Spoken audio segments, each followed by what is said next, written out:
Okay, so I get asked a lot about how I play through changes, or how do you, or how does one play through changes?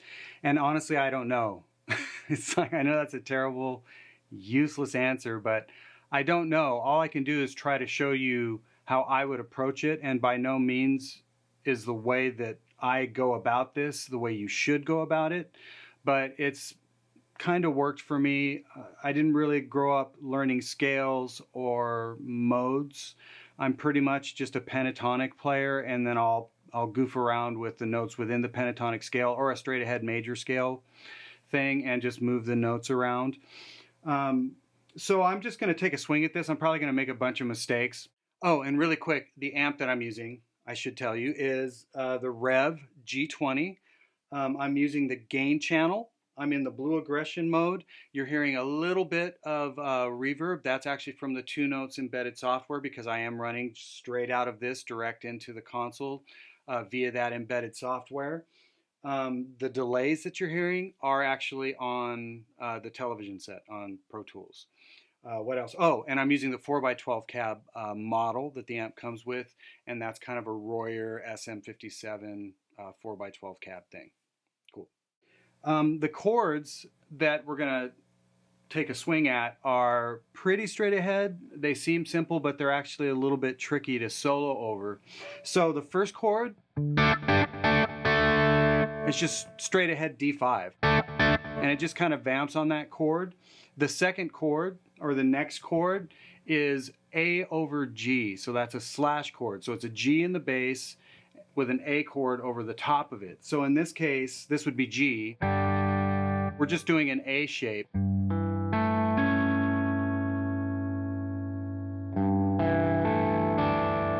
So it goes from that slash chord, A over G, and I'm just moving up 1 note to really turn it into more of a straight ahead G chord. But in this case, it's, I guess it would be considered a 6/9. So if you know your intervals, which is the one thing I do know, if you're looking at G, 1, 2, 3, 4, 5, 6, 7, 1. So that would be a 2 or a 9. This is a 6. So there's our 6/9, and then on top is the 5th. And that's what makes a G basically a 6/9 chord, and there's no third in there. We could add a third. But now I'm digressing into something else. So D to basically G, but that slash chord. And then we're going to move up a step and a half to B flat and play the same exact shapes. It's a slash chord again. So C over B flat. And then we'll turn that into B flat, basically 6/9. And then we'll go back to basically D5. Okay, so I've got a track set up that I'll try and play over if I can get it to work. Like I said, I'll just show you what I do. Now, the first approach would be, and I guess this ends up being a mode, but because there's a flat 5 in there, that D flat, I could look at a major scale. So if we go up to around the 10th fret and we play a major scale in G,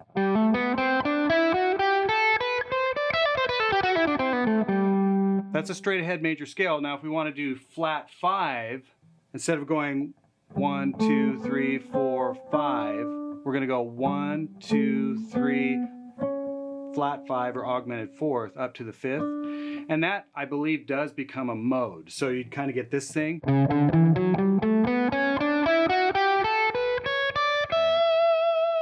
And then you could literally do the same thing up a step and a half in B flat.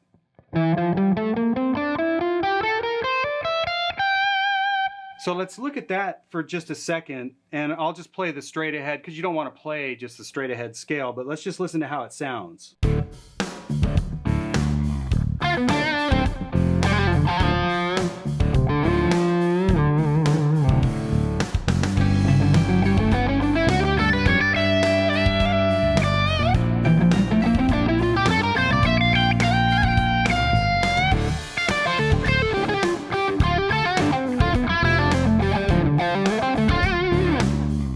So what I would do, instead of just playing the straight ahead scale, is I tend to try to stretch that type of thing out. So I would be more apt to do kind of a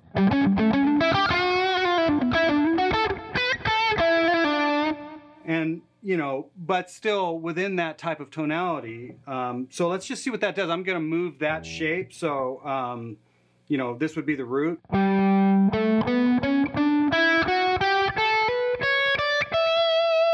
And what that allows me to do is get this kind of stuff going.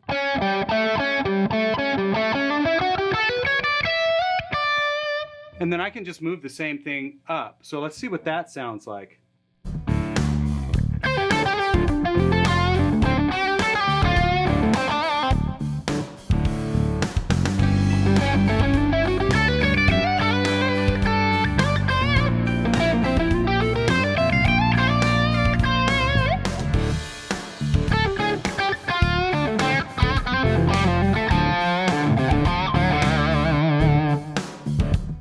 So that sounds cool, but I like to go even simpler, and I look at it almost as like a minor pentatonic and a major pentatonic.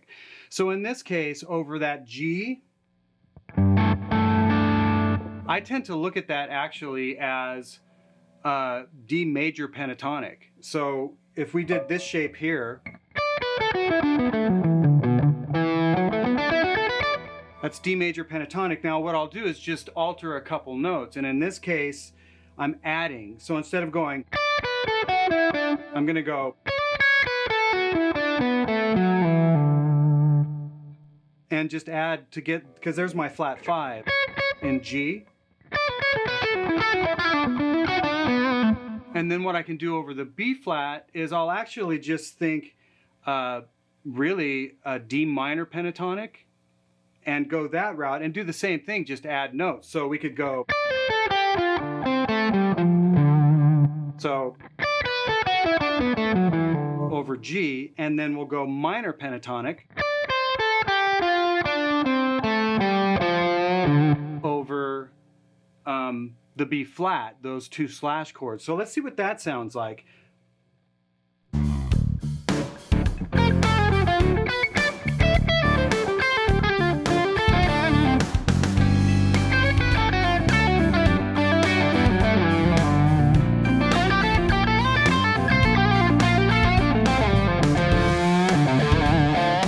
So for me, that's easier and that's simpler. I don't have to think as much about what I'm doing. I'm really just thinking minor and major pentatonic. Now, I know I'm moving really quickly, but the idea is to give you maybe a different way to focus on things. It's like, can I get away with doing like a minor pentatonic over one section and a major pentatonic over the other?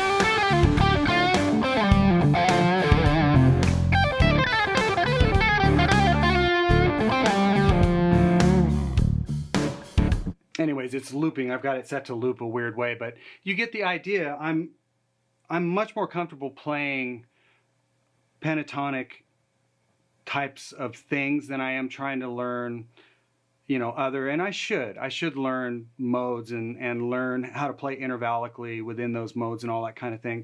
But really, that's how I do it. Now, within that context, I rushed here and there. Timing is a big deal to me, and being in the pocket. And in this case, because I was still kind of thinking, because I wanted to show you guys things, I got out of the pocket. So always keep in mind to stay musical. Once you do kind of get things under your belt, think about your tone, think about your feel, vibrato, think about your pocket. Are you getting ahead of it, especially? So let me know in the comments below, what do you guys do? How do you approach playing over changes? Are you a modal guy? Do you think just scales? Do you think, well, I'm just going to play over the chords, which I tend to do a little bit? You know, let me know in the comments below. And as always, thanks so much for watching, and we'll see you next time.